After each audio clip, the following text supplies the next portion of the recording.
बुलाया है।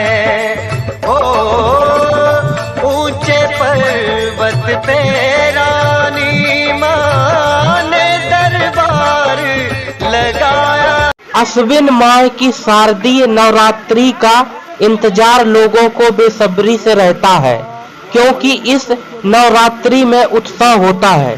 जगह जगह मां दुर्गा की प्रतिमाओं की स्थापना की जाती है, साथ ही गरबा रास खेला जाता है। उत्तर भारतीय राज्यों के अलावा गुजरात में शारदीय नवरात्रि बहुत धूमधाम से मनाया जाता है। इस साल नवरात्रि की शुरुआत 15 अक्टूबर 2023 रविवार से हो रही है और 23 अक्टूबर सोमवार को समाप्त होगी।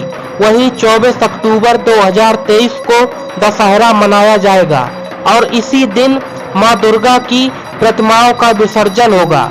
इस साल शारदीय नवरात्रि पर माता की सवारी महत्वपूर्ण संकेत दे रही है, जिसका बड़ा असर पूरे देश पर पड़ सकता है।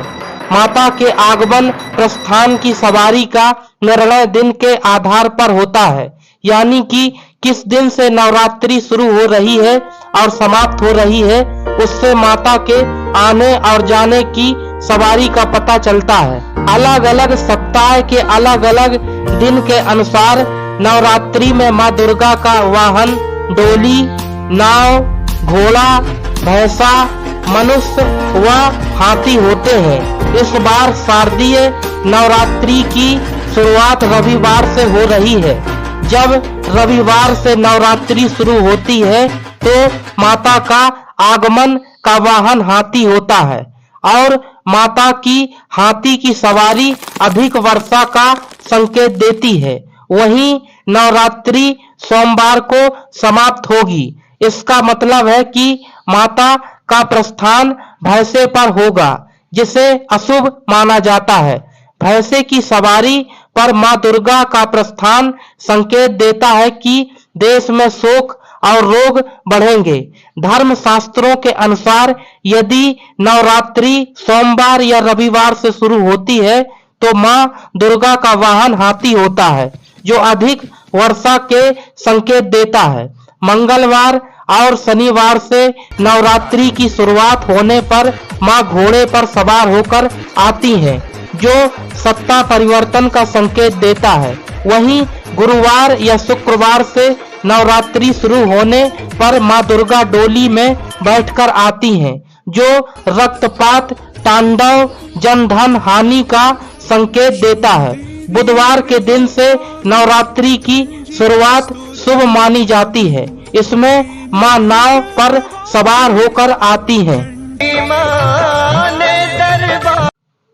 यदि नवरात्रि का समापन रविवार और सोमवार के दिन हो तो मां दुर्गा भैंसे पर सवार होकर जाती हैं। माता की यह सवारी देश में शोक और रोग बढ़ाती है।